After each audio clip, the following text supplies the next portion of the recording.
Hello विद्यार्थी मित्रों, केम छो? हवे जे आज આપણે જે કાવ્ય લેવાના છીએ ધોરણ 9 ઇંગ્લિશ માધ્યમમાં એ છે એ લોકો એટલે કેવા લોકો જે ભ્રષ્ટાચારી છે, જે નફાખોરી કરે છે, જે વ્યાપારી છે અને વસ્તુ નથી એમ કરીને ખોટી અછત ઊભી કરે છે, એવા લોકો વિશે આની પર આકરા પ્રહારો કરવામાં આવે છે પ્રિયંકા મણિયાર દ્વારા। આ જે કાવ્ય છે એ પહેલાં હું તમને થોડા ઉદાહરણ આપવા માંગુ છું। હમણાં આપણે લોકડાઉન ચાલતું હતું દિલ્હીમાં નહીં, ઓલ ઓવર વર્લ્ડમાં કહીએ તો પણ ચાલે, પણ સ્પેશિયલી જ્યારે ઇન્ડિયામાં લોકડાઉન ચાલતું હતું ત્યારે દિલ્હીની મેં એક સ્ટોરી જોઈ ફેસબુક પર, એનો વિડીયોઝ જોયો। એ આ પ્રમાણે હતો કે એક ફ્રૂટ માર્કેટ, મતલબ વેજીટેબલ માર્કેટ છે, શાક માર્કેટ છે, એમાં એક માણસ ફ્રૂટવાળો 10 મિનિટ માટે પોતાના ફ્રૂટનો ઠેલો છે, મતલબ લારી છે, એ મૂકી અને એને થોડું કામ હશે તો 10 મિનિટ માટે થોડો એ ફ્રૂટની લારી પરથી આગો પાછો થયો। મિત્રો, તમે વિશ્વાસ નહીં કરો, લોકોએ એની લારીના ફ્રૂટ્સ લૂંટી લીધા, પૈસા આપ્યા વગર લૂંટી લીધા। અને એવું નહીં કે એમાં માત્ર ગરીબ માણસો હતો, ના, ગરીબ માણસો શું લઈ જવાના, કારણ કે એને પણ વ્યથા ખબર છે। ગાડીઓ લઈને આવેલા લોકો, બાઇક લઈને આવેલા લોકો, સ્કૂટર એક્ટિવા લઈને આવેલા લોકો આ વસ્તુને લૂંટી જાય છે, એનો ઠેલો એ માણસ જોવે છે અને છતાં એની જે જગ્યાના ફ્રૂટ્સ છે એ બધા લૂંટી રહ્યા છે। લગભગ 30,000ના ફ્રૂટ્સ હતા એના। એ 30 એટલે જે વ્યક્તિ આ વિડીયો ઉતાર્યો એણે પછી ફેસબુક પર મૂક્યો અને એણે એવું કીધું કે માનવતા ક્યાં છે? આ માનવતા હવે મરી પરવાની છે। જો કોઈને પણ થોડી પણ જો લાગણી હોય તો આપણે ઓનલાઈન ડોનેશન ભેગું કરીએ છીએ અને આ વ્યક્તિને આપણે આપવાનું છે। થોડાક જ કલાકોમાં, તમે બિલીવ નહીં કરો મિત્રો, 8 લાખ રૂપિયાનું ફંડ ભેગું થયું, 8 લાખ રૂપિયા। અને એ રકમ એ વ્યક્તિને આપવાની થઈ અને એ વ્યક્તિને આપી। વસ્તુ એ નથી કે એને 8 લાખ રૂપિયા મળ્યા, વસ્તુ એ છે કે લોકોની માનવતા મરી પરવાડી છે। જ્યારે લોકડાઉન ચાલતું હતું ત્યારે શાકભાજીના ભાવ જેટલા થતા હતા એટલા ઊંચા ભાવે લોકો લેતા હતા। ફેરિયા, આ જે સ્પેશિયલી કરિયાણાવાળા છે ત્યાં મોટી મોટી લાઈનો લાગતી હતી, એ પણ બ્લેક માર્કેટિંગ કરતા હતા, કાળા બજાર કરતા હતા। તમે સાંભળ્યું હશે અને જોયું પણ હશે। તો આ કેટલી હદે ઠીક છે મિત્રો? આ શું કહેવાય આને? આમાં માનવતા ક્યાં રહી? આમાં કાળા બજારિયા, ભ્રષ્ટાચારીઓ, નફાખોરીઓ એ તો બધા ફાવી જ જવાના ને મિત્રો। તો એ લોકો વિશે જે આપણે કાંત મણિયાર છે એણે આકરા પ્રહારો કર્યા છે। તમે વિચાર તો કરો કે જ્યાં લોકડાઉનમાં સોનુ સૂદ જેવા વ્યક્તિઓ હતા, એણે પોતાના પૈસે, પોતાની કેપેબિલિટી ઉપર લોકોને બીજી જગ્યાઓએ જ્યાં પોતાના નેટિવ પ્લેસ છે ત્યાં મોકલ્યા। તો એ માણસ કેવા અને આ ફ્રૂટની લારી લૂંટવાવાળા કેવા, કે આ કરિયાણાના જે કાળા બજાર કરે છે એ લોકો કેવા, કે દૂધના કાળા બજાર કરે છે એ લોકો કેવા? આવી જ એક સુંદર કવિતા છે એ લોકો। એ સિવાય હું તમને એક બીજું ઉદાહરણ આપું જે મારી નજર સમક્ષ થયું છે, તમને કદાચ સાંભળો છો તો નવાઈ લાગશે। છોટાઉદેપુર સાઈડ રાઠવા કોમ્યુનિટીના આદિવાસીઓ રહે છે। એમાં તમે છોટાઉદેપુરથી તેજગઢની વચ્ચે જાઓ ને તો ત્યાં બહુ અંદર નાના ગામડાઓ છે, પહાડોની વચ્ચે। ડેવલપ થયા કહેવાય, પણ હજુ ગાંધીનગર કે અમદાવાદની તોલે તો એ લોકોએ માત્ર 10% જ ડેવલપમેન્ટ થયું છે ત્યાં, માત્ર 10%। માત્ર ઇલેક્ટ્રિસિટી છે, રોડ નથી, વાહન વ્યવહાર નથી, ત્યાં બસો આવતી નથી, કોઈના પાસે સ્કૂટર જેવી વસ્તુ, સાયકલ છે, સ્કૂટર જેવી વસ્તુ નથી। આજે પણ તેમના ઘેટા બકરા કે ભેંસો ગાયો છે એનો શિકાર ચિત્તા અને દીપડા કરે છે। તમે જાંબુઘોડાના જંગલોમાં જોયા હોય તો રીંછ, ચિત્તા, દીપડા એ બધી પ્રાણીઓ રહે છે। એ પ્રાણીઓ એમને ત્યાં આવી અને એમના જે પશુ છે એનો શિકાર કરીને લઈ જાય છે। તો આવી કોમ્યુનિટી છે રાઠવાસ કોમ્યુનિટી, એ ત્યાં રહે છે. ત્યાં મકાઈનો પાક ખૂબ જ થાય. મકાઈ તો એ મકાઈ હું જ્યારે ટ્રાવેલ પર રિસર્ચ કરતી હતી, સ્પેશિયલી મારો વિષય હતો, તો મારે નાના નાના ગામડાઓમાં ખૂબ જવાનું થતું. મેં ખૂબ ઘણા ગામો જોયા છે: પાનવડ, કવાડ, છોટાઉદેપુર, બોડેલી, તેજગઢ, ઝીંઝરવાણી, ઘણા બધા. તો ત્યાં જ્યારે મારે રિસર્ચ કરવા જવું થાય તો એ લોકોને ખૂબ નવાઈ લાગે. પણ તમે વિશ્વાસ નહીં કરો કે જ્યારે હું રાત્રે રિસર્ચ કરીને આવતી હોઉં બસમાં, એટલું થોડું ચાલીને 4 કિલોમીટર ચાલવું પડે, કારણ કે ત્યાં સુધી તમને બસ અંદર આવે નહીં, બહાર રોડ ઉપર જ આવે.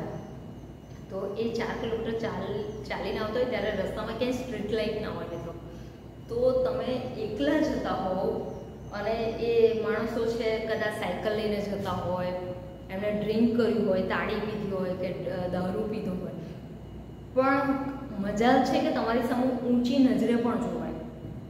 આ મારા પોતાના અનુભવો કહું છું. હું એમની સાથે બસમાં બેઠી હોઉં અને હું બારી પાસે બેઠી હોઉં ને આખી બસ ભરેલી હોય ને કદાચ મારી પાસેની જગ્યા ખાલી હોય ને કોઈ વ્યક્તિ દારૂ પીધેલો મારી પાસે આવીને બેસે, ટ્રાઇબલની વાત કરું છું, તો એ માણસ બીજી બાજુ એટલો બધો ખસીને બેસશે કે અહીંયા વચ્ચે બીજો માણસ બેસી શકે એટલી એ જગ્યા રાખશે. એને ખબર છે કે મેં ડ્રિંક કર્યું છે અને આ વ્યવસ્થિત લોકો છે, આની સાથે મારે ગમે તેમ ન બેસાય, આની સાથે મારે ગમે તેમ વાત ન કરાય, વર્તણૂક ન કરાય. આટલી સમજ એનામાં દારૂ પીધા પછી પણ હોય છે. આપણે મુખ્ય વાત ઉપર આવીએ. હું થોડી ડિસ્ટ્રેક્ટ થઈ ગઈ. મુખ્ય વાત એ છે કે જ્યારે મકાઈના પાક ઉતરે, મકાઈ સુકાઈ જાય અને પછી એને ઉતારી લેવામાં આવે એના દાણા, તો એ પછી વેચવા તો જવું પડે. તો ત્યાં વાણિયા શાહુકાર કહેવાય ને, એને લોકો હાઉકાર કહે, તળપદી ભાષામાં હાઉકાર. એ વાણિયાઓ એટલી હદે એમનું શોષણ કરે. એમની ત્યાં જ્યાં હું રિસર્ચ કરવા જતી હતી ત્યાં તેજગઢ કરીને એક થોડું મોટું ગામડું છે જે રોડ ટચ છે. તો ત્યાં 10 દુકાનો હતી, એમાં લગભગ બધી વાણિયાની દુકાનો, 2-4 કરિયાણાની, કોઈ પાન પાર્લર, ફાસ્ટ ફૂડ નહીં સોરી, મતલબ કરિયાણાની ને એવી બધી દુકાનો. તો આ લોકોએ જ્યારે એમના વેચવા હોય મકાઈના દાણા, તો મોટા કોથળા ભરીને એકવાર ટેમ્પા જેવું કરે અને આખા ગામના જે મકાઈ ઉતર્યા હોય એ બધા ભેગા થઈ અને એ ટેમ્પામાં પોતાના કોથળા મૂકે અને એ લઈ અને એ લોકો તેજગઢ ગામ છે ત્યાં આવે. ત્યાં એક આદિવાસી એકેડમી પણ છે, ત્યાં હું હતી પહેલાં. તો આ લોકો જ્યારે ત્યાં આવે ત્યારે આજે વાણીઓ ત્યાં જે બેઠો હોય એ ઊભો થાય એની જગ્યાએથી, એના બેઠકો પરથી, એ એના દુકાનની આગળ મોટી તાડપત્રી બાંધી હોય મીન્સ પાથરેલી હોય. એટલે એક કરી અને એના પહેલાં તો કટ્ટા નીચે ઉતરાવડાવે કે ભાઈ મારે કટ્ટા જોવા છે, હું આમાં ઉપર કેવી રીતે જોઉં. એટલે એ માણસો એ કટ્ટાને નીચે ઉતારે. કટ્ટા એટલે મોટી બોરી, ગુણો, 20 કિલોની, 25 કિલોની એ બોરીને નીચે ઉતારે. એટલે એ જે વાણીઓ છે, જે શાહુકાર છે, એ આવડો મોટો ખોબો આમ કરી અને મકાઈનો ભરે. મકાઈનો ખોબો ભર્યા પછી એ આમ કરીને જોવે, મકાઈને મોઢું વગાડે, ફેંકી દે. ત્યાં એની તાડપત્રી જ્યાં પાથરી છે ત્યાં એ એની ઉપર જ ઊભો છે. બીજી ગુણ એવી લગભગ 25 થી 30 ગુણો હોય. એ બધામાંથી એક ખોબો જોઈને આમ નાખી દે, એક ખોબો જોઈને આમ નાખી દે. અને પછી કે આ બોરીના લગભગ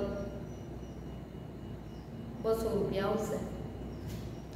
એ બોરી જ્યારે પોતે બહાર વેચે ત્યારે 1000 રૂપિયામાં વેચે, પણ જ્યારે એ ડાયરેક્ટ ખેડૂતો પાસેથી લે, આદિવાસી પાસેથી લે, ત્યારે માત્ર એના 300 અને બહુ હોય તો 350 રૂપિયા.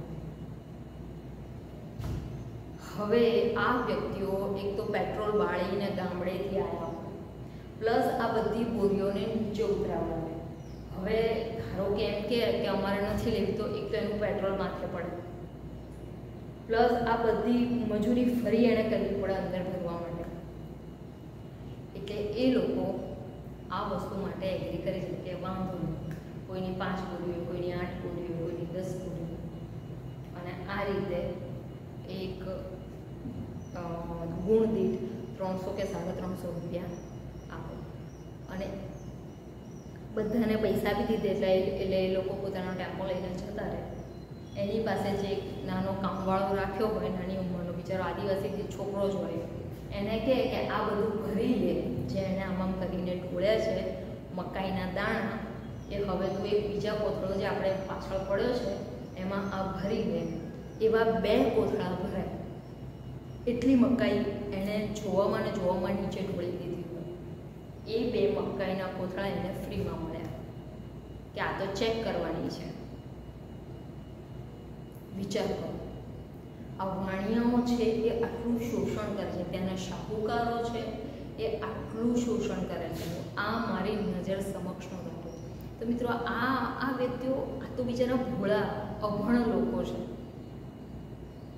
એની પાસે જો તમે આવું વર્તન કરશો, એની સાથે જો તમે આવું વર્તન કરશો, તો તમે શું મતલબ આ દેશ ક્યાં જઈને અટકશે?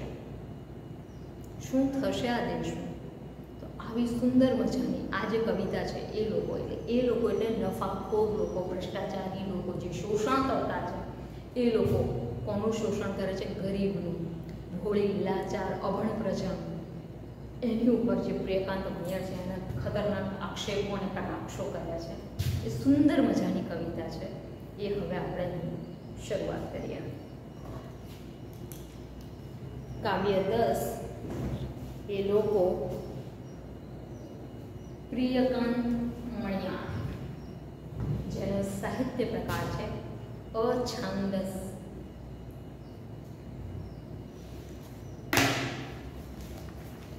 એમનો જન્મ છે 24/1/1927 અને એમનું મૃત્યુ છે 25/6/1976.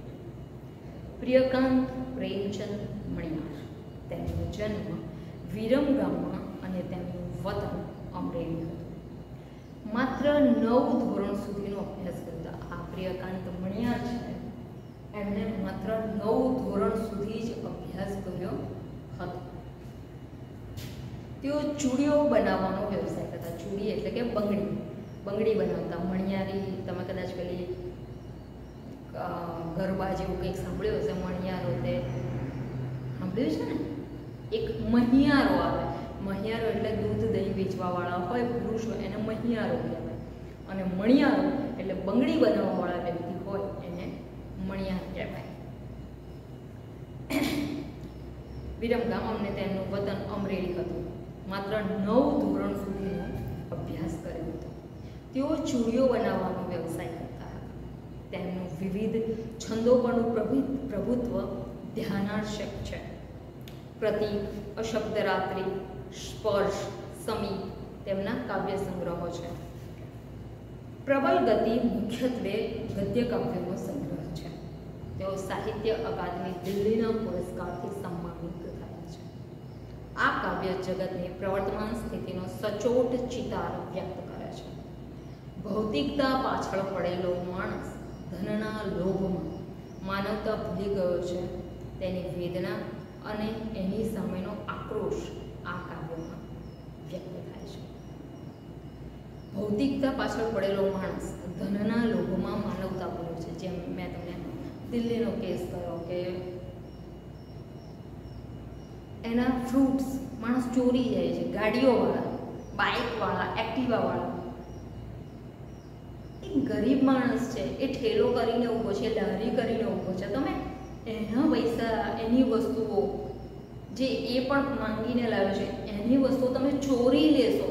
ભાવ ચલો તમે કરાવો એ એક અલગ વસ્તુ છે, પણ તમે ચોરી લો, લૂંટી લો, એ કેટલા અંશે યોગ્ય કહેવાય? તો આની વાત કરી છે કે ભૌતિકતા પાછળ પડેલો માણસ ધનના લોભમાં માનવતા ભૂલ્યો છે.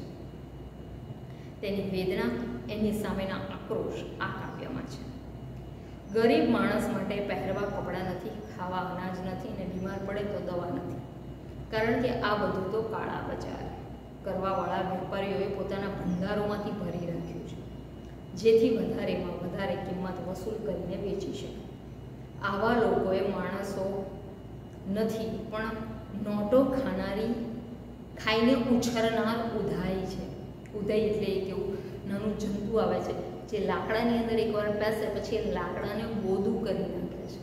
અંદરથી એનો જે લાકડાનો ખોળ હોય એ ખાઈ જાય છે અને લાકડાને આખું પોલું કરી નાખે છે, જેને એક મૂકો મારતા કે ધક્કો મારતા એ તૂટી જાય છે.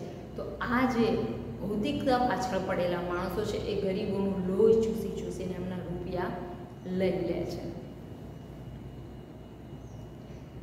આવા લોકો પર સંવેદનાની કોઈ અસર થતી નથી. કાવ્યના અંતે કવિ આક્રોશપૂર્વક કહે છે કે મારે કવિ નથી થવું. પ્રિયકાંત મણિયાર શું કહે છે કે મારે કવિ નથી થવું, પણ મારે શું થવું છે? હું જંતુનાશક દવા થાઉં તો બસ. મારે જંતુનાશક દવા થવું છે. મારે આવા જે લોકો છે જે ભૌતિકતા પાછળ છે, લોકોનું છીનવી લે છે, ગરીબોનું લોહી ચૂસે છે, એવા લોકોને મારે મારી નાખવા છે. હું જંતુનાશક દવા બની અને આ બધાને મારી નાખવા ઈચ્છું છું. કારણ કે આ ઉદયનો ખાત્મો કરી શકાય.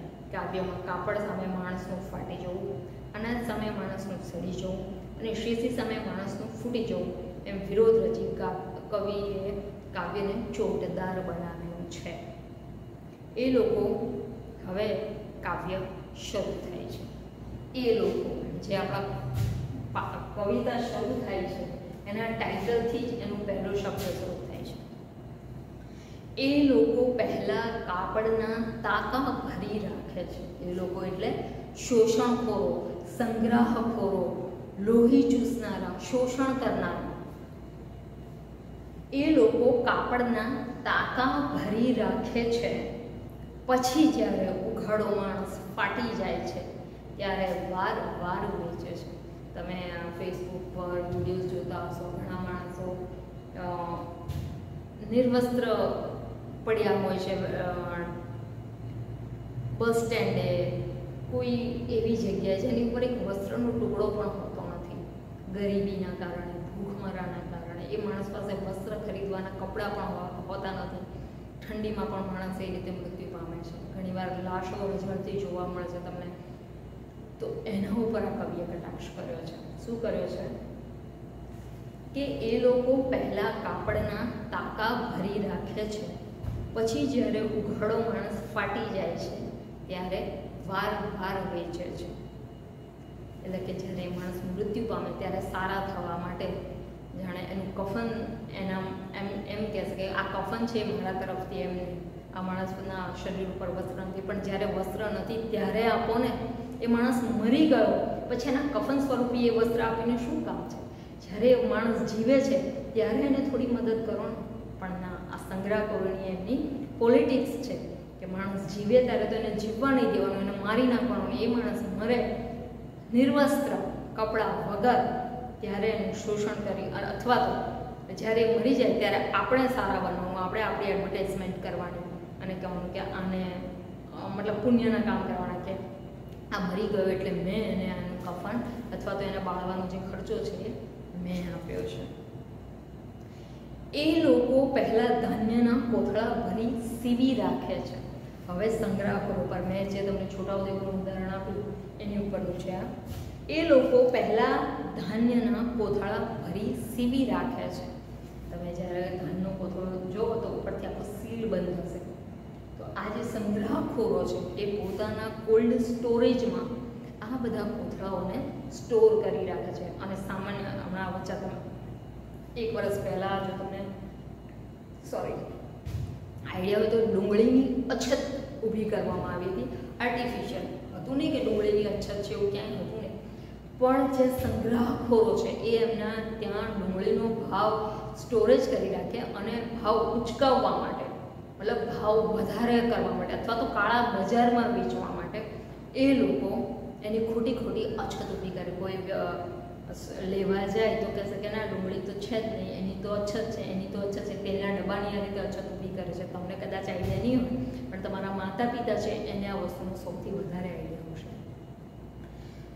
તો શું કહે છે કે એ લોકો પહેલાં ધાન્યના કોથળા ભરી સીવી રાખે છે, પછી જ્યારે માણસ સડી જાય છે ત્યારે કિલો કિલો વેચે છે. કે માણસ જ્યારે મરી જાય ત્યારે એને સારું થવા માટે એના ઘરવાળાને અનાજ આપશે, એના ઘરવાળાને કાપડ આપશે. આ ખાસ આ વસ્તુ તમે જોતા હશો કે કોઈ પણ વસ્તુ પર લાગુ પડે છે. દાખલા તરીકે અત્યારે એક રેપ કેસ બહુ જ ફેમસ થયો છે મીડિયા પર ને પેપરમાં ને બધી રીતે. આ શું એ આખા ભારતમાં 1 કે 2 કે 3 જ રેપ કેસ થયા છે? ના, અગણિત થાય છે. પણ જે વસ્તુને મીડિયા ચગાવે છે એમને માત્ર ન્યાય મળે છે. આવી તો હજારો દીકરીઓ છે જેની સાથે આવું થઈ ગયું છે, પણ એને કોઈ જોતું નથી. તો આવી રીતના જે પોલિટિશિયન છે એ લોકો પોતાની પબ્લિસિટી કરવા માટે, પોતાના રોટલો શેકવા માટે, રોટલો ઇટ મીન્સ પોતાનું જીવન ચલાવવા માટે અથવા તો પોતાની ખુરશીને સાચવી રાખવા માટે એ લોકો આવા કાર્યો કરે છે. તો લેખક કવિ એમ કહે છે પ્રિયકાંત મણિયાર કે માણસ જ્યારે સડી જાય છે, સડવાનો અર્થ છે મરી જવું, ત્યારે કિલો કિલો વેચે છે. એ લોકો પહેલાં ઔષધની શીશીઓ સંઘરી રાખે છે. આ સંગ્રહખોરો છે એ દવાઓ આપતા નથી. જેમ કે અત્યારે આપણે કોરોના વાયરસથી બધા ઝૂઝી રહ્યા છે. હજુ આપણી પાસે કોરોના વાયરસની વેક્સિન શોધાઈ નથી. જેની પાસે શોધે છે એ આપતા નથી. ચાઇનાએ શોધી નાખી છે તો એ આપતા નથી. અમેરિકાએ શોધી નાખી છે તો એ આપતું નથી. હવે જ્યારે આપણે એ વસ્તુ એમની પાસેથી મંગાવીશું ત્યારે આપણે ખૂબ ઊંચા કિંમતે વેચશે. હવે એ વસ્તુ જ્યારે અહીંયા આવશે તો એનાથી પણ ડબલ કિંમતે અહીંયા વેચાશે. તો જે વ્યક્તિને કોરોના થઈ છે એ વ્યક્તિ આ વસ્તુ ખરીદી નહીં શકે. આ એની વેક્સિન છે એ ખરીદી નહીં શકે અને કોરોનામાં જ એ મૃત્યુ પામશે. ટૂંકમાં આપણે આપણી બેઝિક વસ્તુઓ માટે મૃત્યુને ભેટવું પડે છે. પણ આ લોકો એટલે કે આ જે સંગ્રહખોરીઓ છે, શોષણકર્તાઓ છે, લાલચી લોકો છે, એમનું વાળ પણ વાંકો કોઈ કરી શકતું નથી. તો અથવા તો એમનું કોઈ પણ ભૂવાડું પણ ઊભું થતું નથી કે ફરતું નથી કે યાર હું આટલું બધું ખરાબ કાર્ય કરું છું. તો એમને આ બાબતે કોઈ જ ફેર પડતો નથી. અને માણસ જ્યારે ફૂટી જાય છે ત્યારે થોડી થોડી વેડે છે. માણસો મરી જાય પછી એના ઘરને હેલ્પ કરવા જાય, એના ઘરને આ આપે, એમને રૂપિયા આપે, પણ એના માટે એ માણસ કિંમતી હતો. તમારા થોડા રૂપિયા નહીં, તમે 2-5 લાખ આપશો તો એના માટે એ જરૂરી નથી. એના માટે એનો માણસ કિંમતી હતો. એ દવા તમે 5 લાખ રૂપિયા માણસને આપો છો, એના કરતાં એ દવા જો એને આપી દીધી હોત, એ કંઈ દવા તો 5 લાખની કે 2 લાખની હશે નહીં, પણ જો એ દવા આપી દીધી તો એ માણસ બચી શકે. પણ છતાં લોકો આવું કરતા નથી અને સતત આવી બધી વસ્તુઓ, જરૂરિયાતની વસ્તુઓ છે, બેઝિક વસ્તુઓ છે, એનું શોષણ કર્યા કરે છે અને એનો સંગ્રહ કર્યા કરે છે. એનો સંગ્રહ કરવાથી સામેવાળા જે ગરીબ વ્યક્તિઓ છે એનું શોષણ કરી શકાય છે. એના પછીની લીટી છે એ તો લોકો છે જ નહીં. કવિ શું કહે છે કે એ તો લોકો છે જ નહીં, એ તો નોટો ખાઈને ઉછળતી ઉધાય. કવિને ખૂબ ગુસ્સો આવે છે.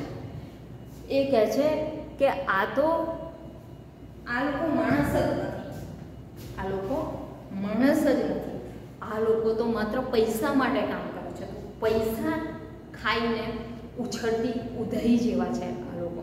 ઉધઈ એકવાર કોઈ વસ્તુમાં પેસે પછી એને આખી ખોખલી કરી નાખે. એમાં સંગ્રહખોરો છે એ ગરીબ માણસોનું શોષણ કર્યા જ કરે. છેવટે માણસ મૃત્યુ પામે છે. તો એ કટાક્ષમાં એને આ વાત કહી છે. બીજું એને કાંઈ ભાવતું નથી. આ માણસોની બીજા કોઈ જ વસ્તુમાં રસ નથી. સામેવાળી વ્યક્તિનું શોષણ કઈ રીતે કરવું, રૂપિયા કઈ રીતે ભેગા કરવા, બ્લેક મની કઈ રીતે ભેગું કરવું, એ જ આ લોકો વિચારે છે. હવે શું કહે છે પ્રિયકાંત મણિયાર? મારે કવિ થવું જ નથી. ભારે અસર કરનારી જંતુનાશક દવા થાઉં તોય બસ. મારે કવિ થવું જ નથી. પ્રિયકાંત મણિયાર કહે છે કે મારે હવે આ જોયું છે મેં નજરો નજર, આ અનુભવ્યું ન કહેવાય પણ મેં જોયું છે જે લોકોને આવી રીતે આ લોકો શોષણ કરતા હોય છે. તો હે ઈશ્વર, હવે તું મને જ્યારે જન્મ ત્યારે મારે કવિ નથી થવું, મારે શું થવું છે, આવા શોષણકર્તાઓને, આવા સંગ્રહખોરીઓને, જે સંગ્રહખોર કરનાર જે વ્યક્તિઓ છે એને ખાઈ જનારી ઉધઈ થવું. સોરી, એ જે ઉધઈ છે, સંગ્રહખોરો જે શોષણ કરે છે ગરીબ માણસોનું, એ ઉધઈને મારવા માટે એવી દવા થવું છે, જંતુનાશક દવા, જેનાથી હું આ બધાનો સફાયો કરી નાખું અને દેશને આમાંથી મુક્ત કરી શકું, કે રાજ્યને કે ગામને કે જિલ્લાને હું આમાંથી મુક્ત કરી શકું. તો હે ઈશ્વર, તું મને જ્યારે જન્મ આપ ત્યારે મને કવિ ન બનાવતો, શું બનાવજે મને? જંતુનાશક દવા. હું જંતુનાશક દવા બની અને આ સંગ્રહખોરો છે એને મૃત્યુને ઘાટ ઉતારી દો. તો કવિએ પોતાની જે સંવેદના છે એને આ રીતે રજૂ કરી છે મિત્રો. હવે જો આ જે કાવ્ય છે એ ખૂબ સહેલી શૈલીમાં છે. જો તમને કંઈ આઈડિયા ન આવ્યો હોય તો તમે મને શાળાએ આવીને પૂછી શકો. તો આ જે એ લોકો એટલે કે સંગ્રહકર્તાઓ, શોષણકર્તાઓ, એ લોકો જે નાના અને ગરીબ માણસ છે, ભોળા માણસ છે, અભણ માણસ છે, એ લોકોનું જે શોષણ કરે છે એને 3-4 વાક્યોમાં એમણે કહ્યું છે કે એ લોકો આ ધાનના કોથળા ભરી સીવી રાખે છે, માણસ સડી જાય છે ત્યારે વેચે છે, કિલો વેચે છે, ઔષધની શીશીઓ ભરી રાખે છે, માણસ જ્યારે મરી જાય છે ત્યારે થોડું રેડે છે. પછી સરસ મજાનું કાપડની વાત કરે છે કે માણસ જ્યારે ફાટી જાય છે ત્યારે વાર વેચે છે, એટલે કે માણસ જ્યારે મૃત્યુ પામે છે ત્યારે એના ઉપયોગમાં આવવું એ કોઈ મોટી વાત નથી. માણસ જ્યારે જીવે છે ત્યારે એના ઉપયોગમાં આવવું. તો આ બહુ કરુણ કવિતા છે મિત્રો. અને આ રીતે આ કવિતામાં સુંદર મજાના વર્ણનો કર્યા છે જે આપણે જોયા. અને આ સિવાય ક્યાંય પણ તમને મૂંઝવણ દેખાય, કંઈ પ્રશ્ન દેખાય તો પૂછી શકો છો અને કરી શકો છો. ઠીક છે મિત્રો, ચિંતા કરતા નહીં. આજે કાવ્ય 9 નહીં, માફ કરશો, કાવ્ય 10 છે. ઓકે મિત્રો, આ કાવ્ય અહીં પૂરું થાય છે. Thank you.